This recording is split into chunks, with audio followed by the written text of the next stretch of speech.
அந்த கப்பலின் அடித்தட்டுல நித்திரையாய் காணப்பட்டார்.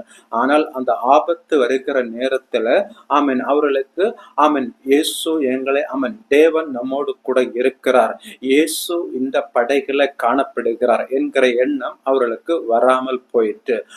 நாங்கள் பிரயாணிக்கிற இந்த படகுல நிச்சயமாகவே அந்த இடத்துல சீஷர்கள் முழு விசுவாசம் உள்ளவர்களாய் காணப்பட்டார்களே. ஆனால் அவர்களுக்குள்ளதாக ஒரு நம்பிக்கை இருந்திருக்கும். கண்டிப்பாக இந்த படகில் இயேசு இருக்கிறார், இயேசு இருக்கிற காரணத்தினாலே எத்தனை தான் கடல் அலைகள் கொந்தளித்தாலும் சரி, எவ்வளவு தான் புயல் காற்றுகள் வேகமாக அடித்தாலும் சரி, ஒருபோதும் இந்த படகு மூழ்கி போகாது என்று சொல்லி அவர்கள் விசுவாசத்தில் உறுதியாய் நிலைத்திருந்தால் இப்படிப்பட்ட எண்ணங்கள் அந்த சீஷர்களுக்கு வந்திருக்க வேண்டும், அல்லது இப்படிப்பட்ட விசுவாசமான